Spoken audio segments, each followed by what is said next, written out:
Welcome to the second installment of CRDA's Resources for Resiliency series. My guest today is Sam Kondoris, the President and CEO of South Carolina Bio.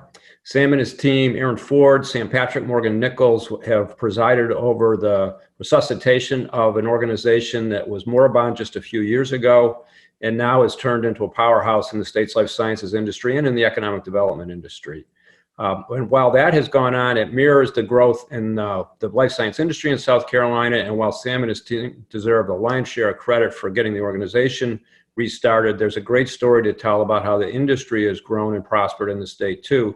So Sam, please start us out by telling us how the industry has grown in the state and its status before the COVID virus hit. Thanks, Mike. And we think it's a great story, and most of us didn't know it really. And it was important that we got data. We did an impact study with the help of the Commerce Department and CRDA that verified 3 years ago there were well over 400 life science companies in the state. Well, it turns out there's well over 600 life science companies if you count all segments, ranging from biotech and medtech all the way to bioag. You know, in an industry that does triple the R&D of all others on average, some of the highest salaries out there. We've got over 42,000 people directly employed in the industry, and it's just a huge diversification for our state's economy that even during this economic free fall we're in right now, it's clear that the car industry and the aerospace industry are getting hit very, very hard.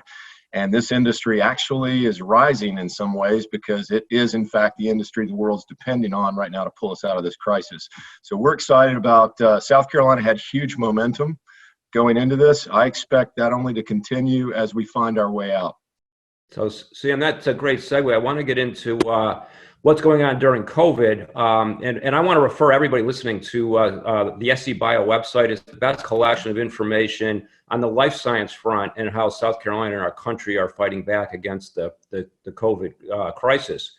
But there's been some terrific news from some of our South Carolina companies on what they're doing to help our fight against the pandemic. So if you could talk about a couple of those are good stories.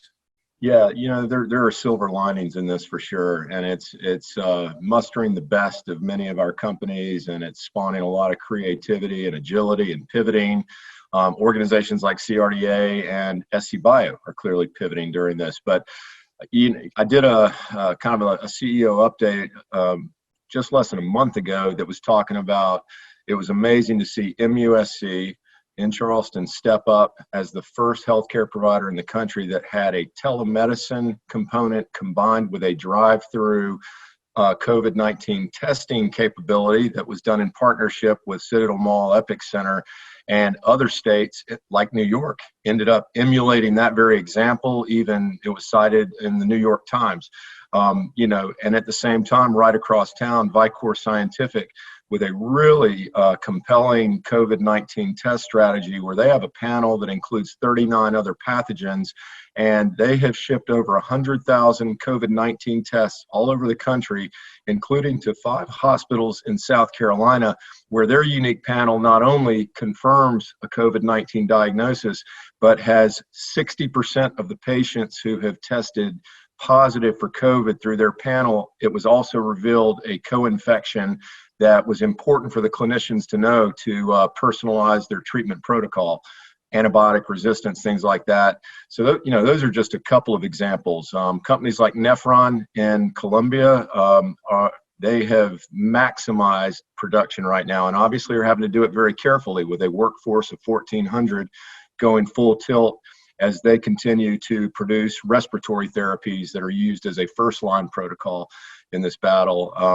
I'll wrap that part by saying thank you for citing our website, scbio.org. Very easy to get on. And we do have a coronavirus portal, as you were saying, with real-time data added to it every day. Something that I would also mention is we have taken note that this is an economic hardship on probably all of us to some degree, but some of us terribly. And with thousands of healthcare employees laid off during this current season, we wanted to have a mechanism to help them find good life science jobs if possible. So we have a new online job board on our career portal, and every life science company in the state that has openings, and there's a lot of them in the Charleston area, including Thorne and Vicor, et cetera. Those are clearly posted, and we'd encourage you to look at that as well. CRDA, I think, is a microcosm of what's going around the state. So if you could talk from the state standpoint or SC Bio standpoint about how you see the life sciences helping in our recovery. Sure thing. And, the bottom line is, though, the life science and the healthcare industries are front and center as the most vital industries on the planet right now to help us solve this. And I think in some regards, it is going to create an opportunity for the life sciences industry to receive a degree of attention and respect even that it did not have prior to this, where even some of the rhetoric in Washington, because the pharmaceutical industry, there are a lot of interesting issues on pricing and, things that are being worked on. But it was interesting to see that really seismic shift in the dialogue where at a federal level, the pharma industry is being so lauded and appreciated right now for breaking records in timing in terms of new targeted therapies and a vaccine that is going to be essential to get us back to normal here. So I think for a state like South Carolina, with all the ingredients for success in this industry, I expect us to have a lot of opportunities. And the truth is, Mike, I was on the phone with, an international company yesterday that is interested in setting up in South Carolina if possible. And they appear to be one of the, global leaders on antibody testing, which that's going to be the hot new thing. Clearly, even projects are stirring, and this state remains very interesting to them. If you check out sccovid19.org, it shows the collaboration of the Commerce Department, the South Carolina Manufacturing Extension Partnership, South Carolina Bio, and the South Carolina Hospital Association, and it is working incredibly well. We have hospitals all over the state signed up for this thing, and it allows every company that can produce any vital resource, from COVID-19 test kits to respiratory therapies to every type of PPE safety equipment you can imagine.